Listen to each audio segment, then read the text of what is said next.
Okay, so natural selection is based on the fact that all organisms have adaptations. They're just basically properties of that organism that help it to acquire food, to avoid becoming food, to protect themselves from disease, to survive environmental extremes such as heat or cold, drought, or even excessive water, and finally to reproduce. And I think it's important for you to understand that reproduction is basically the end goal of all species or populations within an ecosystem. One clear example of that is with insects. A lot of insects spend a great deal of their life building up energy and everything in their bodies, and then they metamorphose into their adult form, and as adults they spend a very short period of time, sometimes hours, sometimes days, looking for a mate, and then mating, and then they die. The cicadas, you guys get cicadas around your neighborhood? Yeah. They come out on a periodic basis. Now I don't think we have the 17-year ones like they have in more northern areas. But we do have some that come out, they tend to, their brood, they call it, they tend to come out at a particular time. But those cicadas have been underground for a while as larvae. And then they come up, and like I said, they reproduce, and then that's why you'll find around, once they've done that, they're dying. So that's why a lot of times you'll see dead ones or ones that are just kind of barely alive, hanging around. What's wrong with this bug? Well, they're done. So reproduction, of course, is crucial because you got to have a new generation to take the place of the old one in order for a species and a population to continue within an ecosystem, obviously. And in order for that to be part of, or those adaptations to be part of the natural selection process, they of course need to be inheritable, or they need to be part of the genes, so that whatever makes that organism better able to survive is passed on to the next generation. And so when we look at genetics with relationship to an ecosystem, we typically call it population genetics. We're not looking at, like you looked at in biology, with the tall pea plant crossing with a short pea plant, all that kind of stuff. We're looking at the entire gene pool for the population. So it's measured in changes in the gene pool, not what happens from one generation to the next with those organisms. And of course, you probably are aware that evolution or natural selection does not occur to, or does not change an individual organism. It changes the population of organisms. Because basically, if one is adapted, then it'll survive and it'll pass its genes on, and if it's not, it's going to die out. But these are not things that, for the most part, happen to an organism and then they can pass on during their lifetime. So either you're born with it or not in most of these situations. So you have some examples like mammals in colder climates. They tend to be bigger because that conserves body heat. And then of course they tend to have thicker fur. So if you look at the bears here in Central Florida versus the bears in North Carolina, the bears in North Carolina are bigger and their coats are thicker. I remember I knew somebody that actually still did fur. He made coonskin caps from raccoons. He said that you couldn't. I said, yeah, we got plenty of raccoons in Florida. He said you can't use them because their fur is just not thick enough. So you have to go up, at least to the Appalachian areas or north of there. So those of course are adaptations that help them to survive the colder climates and things like that. Those that had it survived and reproduced. Those that didn't went by the wayside, and therefore the gene pool was kind of filtered, if you will. All right, so with natural selection, you have to understand that it only occurs when the environment changes. So if things are going along steady state and natural selection has already tailored the gene pool of a population in there, and environmental conditions are about the same, it's going to stay the same. The genes that were helpful and adapted will be there in the gene pool, and they will be passed on to the next generation. It'll stay like that because those are the ones that are best adapted for that environment. However, environments do change, and this is where natural selection actually takes place. So there's some examples for you to see with this.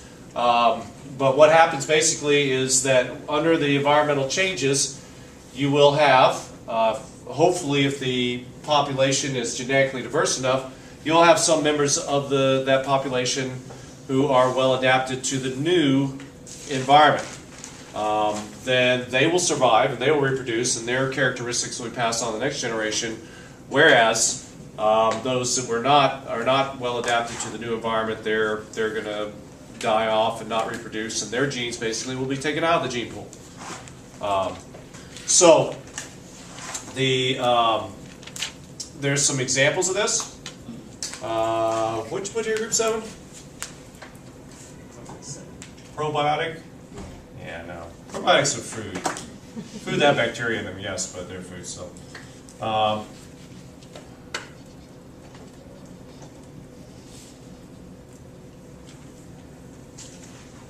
correct answer would be pesticide resistance. And this was that question in your pretest where it had the up and down, but generally escalating levels of pesticide necessary to kill a particular organism. So we'll look at that as an example. With pesticide resistance, let's say you have a field of potatoes and you have a problem with potato beetles. Okay, and they all pretty much look the same, and they all like to eat potatoes, etc. But perhaps maybe, let's say 10% of that population has a thicker exoskeleton, thicker skin, so to speak. That may not be the best adapted, what we call phenotype for that environment. It might make them slower. Maybe it just doesn't make them as attractive, and they're not, and that's why they've only got about 10% representation. But you come out as a farmer and introduce some environmental change in the form of pesticides that you spray on the field, and now all of a sudden you may not have been as popular before with your thick exoskeleton hanging around, but because of that, the pesticide does not penetrate into you as well, and you survive. The other la-di-da, thin-coated, fancy, flying around real fast potato beetles that had an advantage before, perhaps, they're no longer an advantage. Their exoskeletons, their thin exoskeletons, are now a problem. They end up dying because of that new pesticide that's been introduced into the environment, and the ones that are left over will reproduce then, and they can even reproduce. They'll tend to reproduce at an even greater rate because they don't have the what we call interspecific. That's competition. That's competition for members of your same species. Most of those are gone.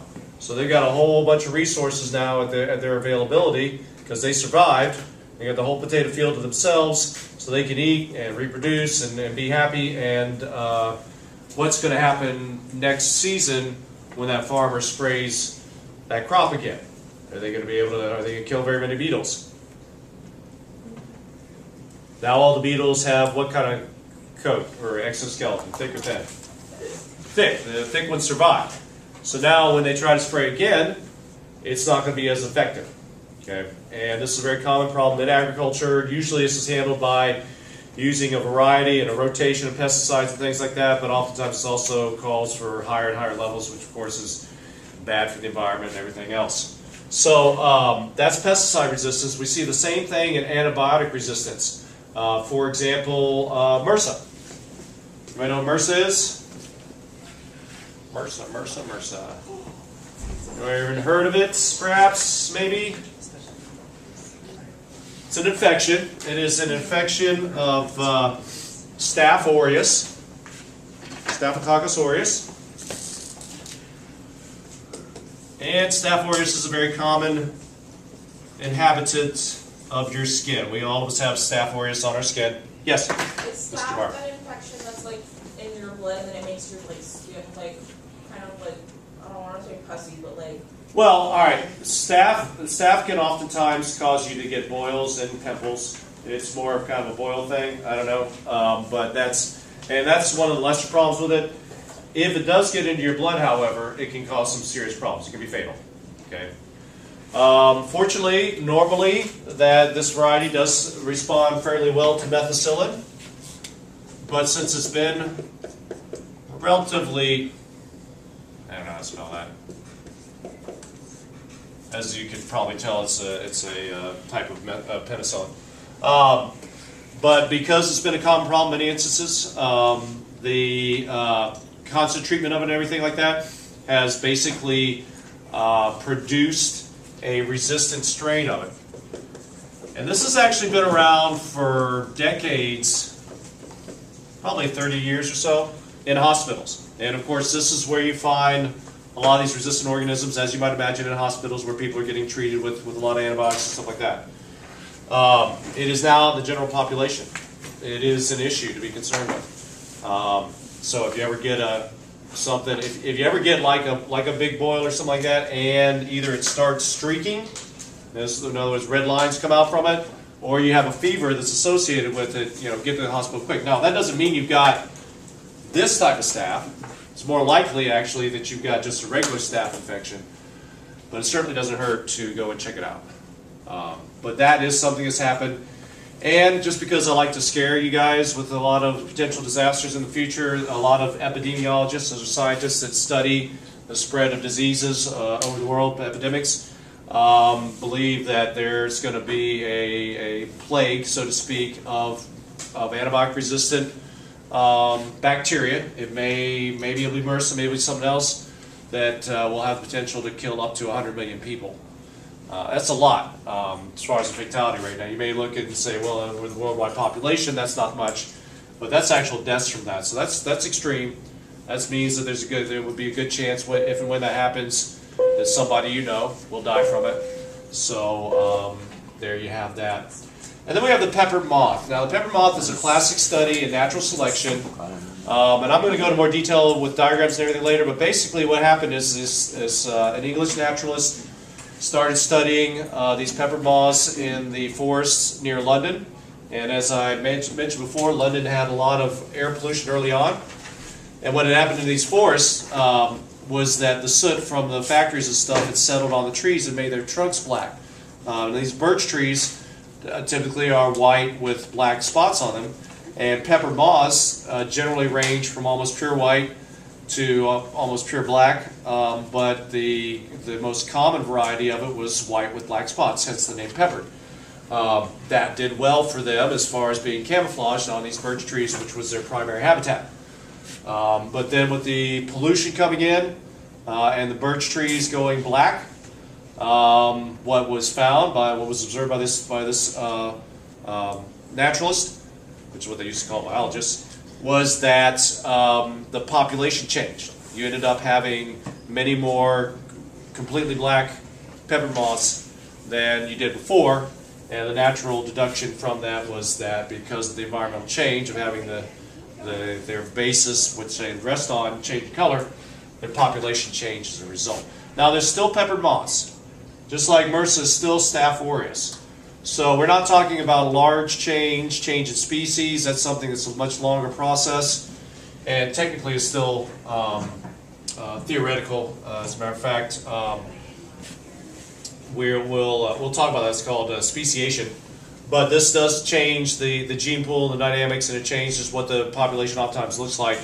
But like I said, there's still peppered moths. If you take those all black peppered moths and introduce them to ones that were completely white or peppered colored and everything, they could still reproduce with each other. So they're still in the same species, but it has changed the population to a certain degree. All right, so one of the things that's crucial for this actually to work is that population should have a fair amount of genetic diversity. Okay.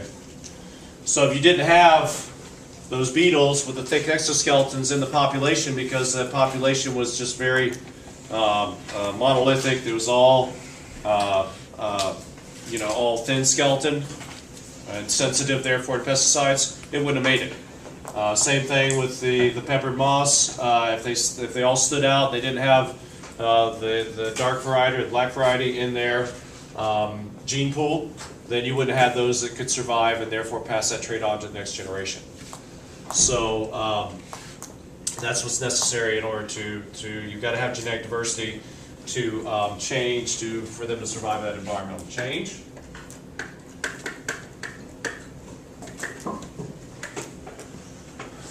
And the primary mechanism by which genetic diversity is accomplished is through sexual reproduction. And if you think about it, sex is wasteful. It is a very inefficient process. It puts a lot of organisms in danger to do so. You see a lot of competitive reproduction or competitive mating in mammal populations where they'll fight each other to have the right to survive. With some spiders and stuff, they'll kill their mate right after reproduction. Asexual reproduction, like bacteria do, much more efficient. You can take one bacteria and have 1 million within 24 hours just through binary fission.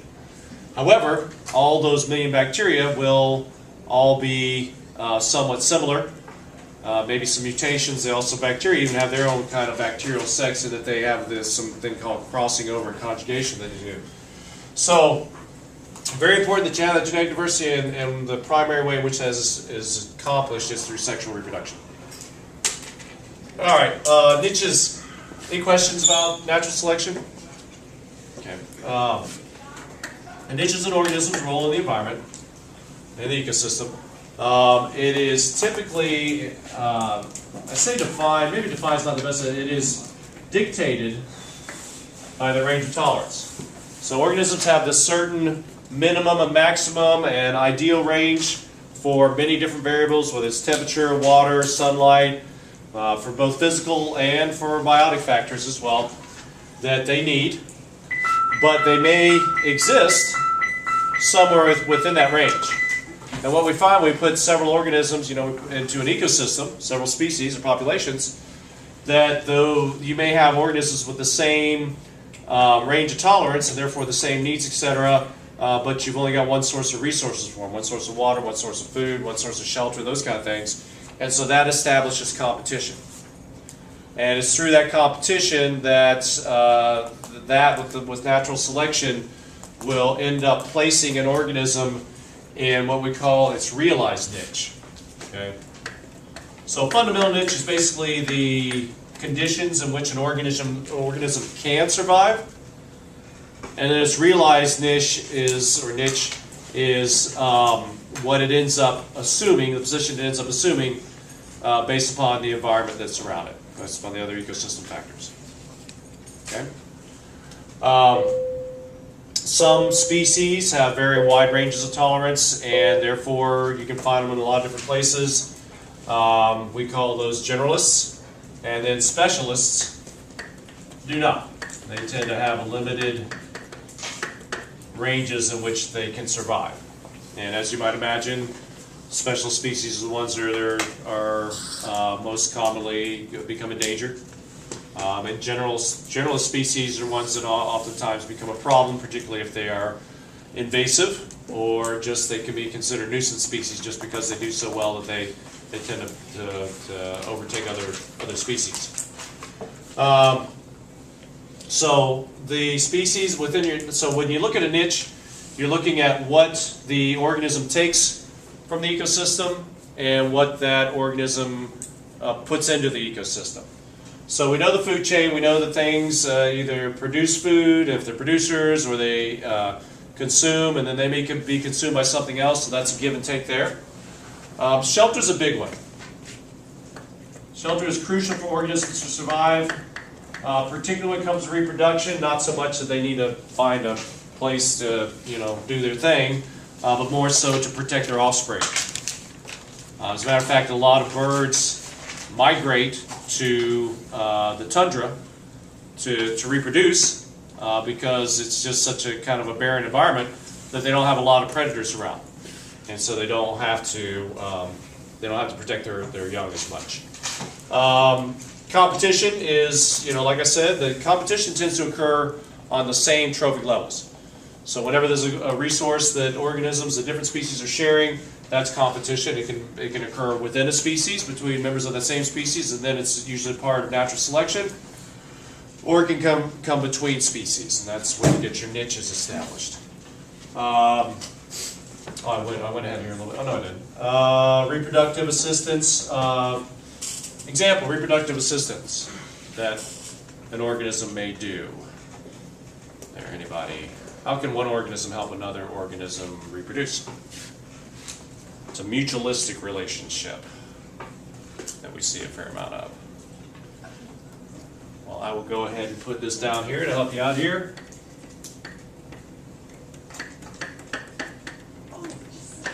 Pollination. If you said it, good job. Speak up, maybe I'll hear you next time. So that's just one example of reproductive assistance. And you see a few of those particular types of relationships. Also dispersal of offspring. Now this is very common with plants. Fruit, stickers that stick to burrs that stick to fur. A lot of plants do rely upon animals to transport their fertilized seeds around. So that's also a role that one organism can play for another. And then since species do compete with each other, since that's part of the niche in there, a lot of times they will do something called niche partitioning. Let me give you an example. The brown anole lizards, the ones you see all around campus, those are, well, you could call them an invasive species. They haven't had a huge impact on the environment. They used to think they did. They used to think that they had really displaced the green ones. You ever seen the green anole lizards? I mean, like a bright green? Anybody? Somebody? Nobody? Okay. Well, way back when I was a young fella, I grew up in Florida, that was pretty much the only type of anole lizard you would see. And they were common, but not as common as what you see with the brown ones. So the brown ones came in. They're from the Mediterranean primarily, and you probably got introduced through food crates or something like that. Some type of shipping process is where a lot of them get introduced. And pretty soon you saw a lot of them. You didn't see as many of the green ones. So the assumption was that they've had a negative impact on the native green anole population. But further inspection showed that the numbers had not really dropped too much. There's always going to be some drop in numbers due to competition. But they hadn't dropped too much, but what they ended up doing is that the green anoles moved further up into the trees, places where you wouldn't normally see them. The brown anoles moved down into the bush areas and they tend to be seen more along the ground and stuff like that. That's niche partitioning. The resource that they're sharing is basically habitat. And the brown anoles have assumed the lower habitats and the bushes and things like that, and sometimes, of course, they get in the trees. And the green anoles have assumed the ones up in the trees further up. Their camouflage is better up there because they're in the leaves and stuff. And that's called niche partitioning. That's an example of that happening. So that's what, organisms actually a lot of times are better at sharing things than people are. We're organisms, of course, but you know what I mean. All right, there are certain species that play crucial roles in the ecosystem, such as foundation species. Foundation species are usually primary producers. So they form the foundation, base of the food chain, etc. But here's the interesting thing about them is they also include organisms that can severely disrupt the primary producers. In other words, can clear out a lot of trees, for example, or redefine the physical structure. So really the definition of foundation species, it doesn't have anything to do with their trophic level or the food chain or that kind of thing. It's that they give the ecosystem physical structure. So trees are important to an ecosystem not only as a source of food, but more importantly probably is that they form shelter. And of course they form vertical shelter, so you can, if you have a grassland, it's like having all one-story buildings for people to live in.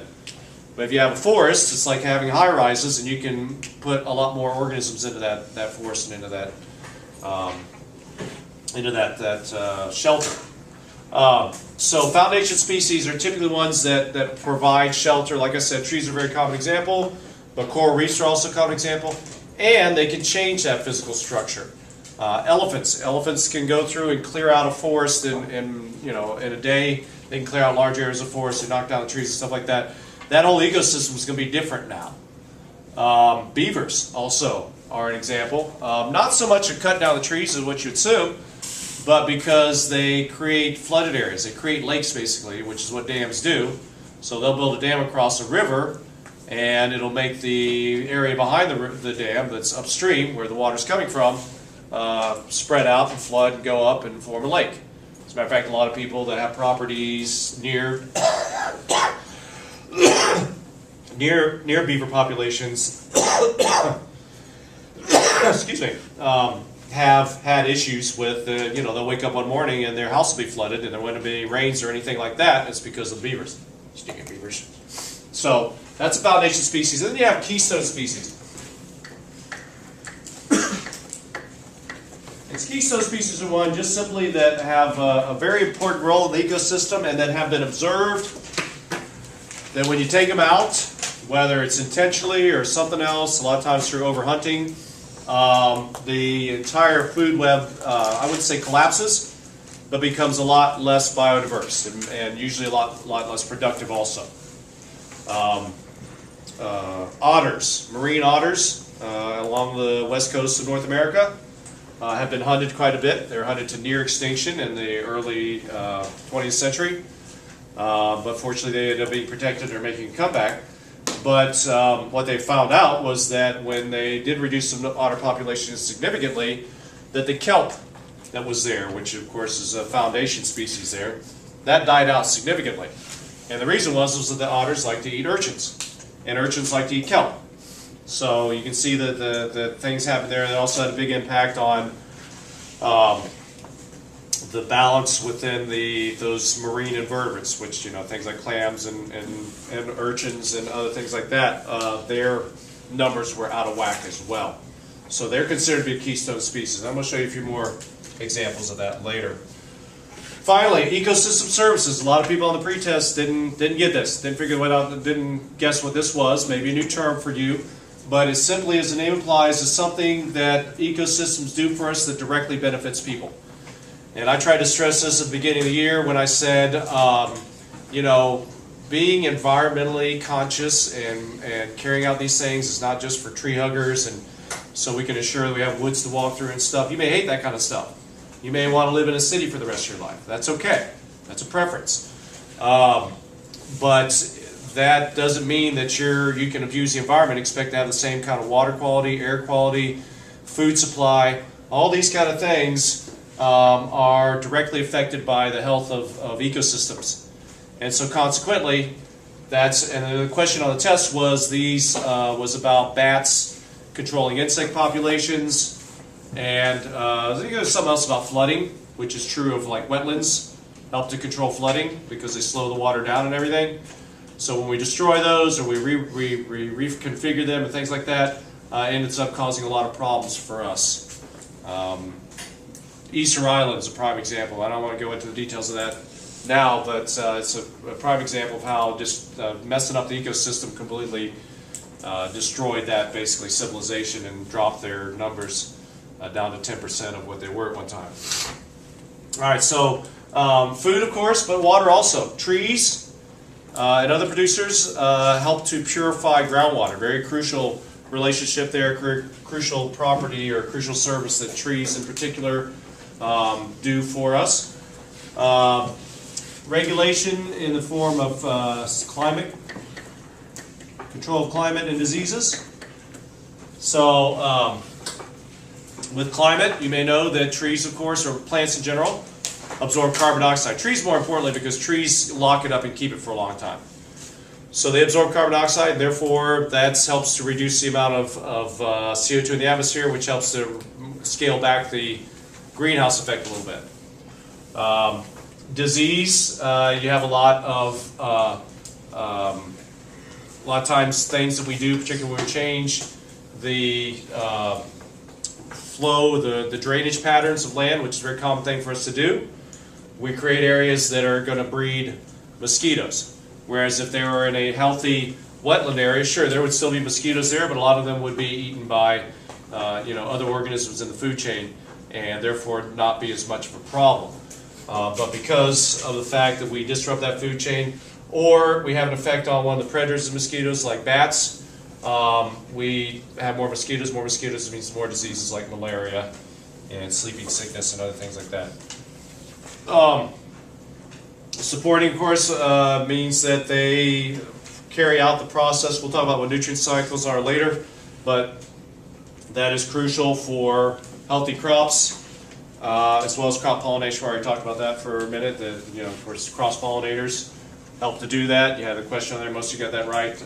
That they help to equalize that out.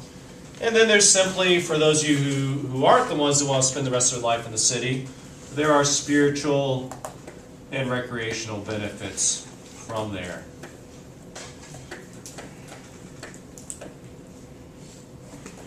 And we've known this for a long time. Rick? Yeah, that's a C there, by the way.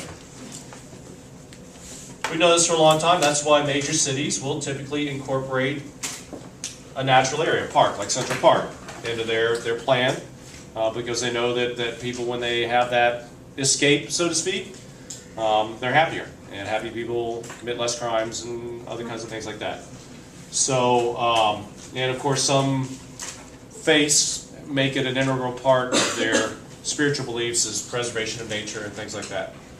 So, those are all things that ecosystems tend to do for people. Any questions? All right.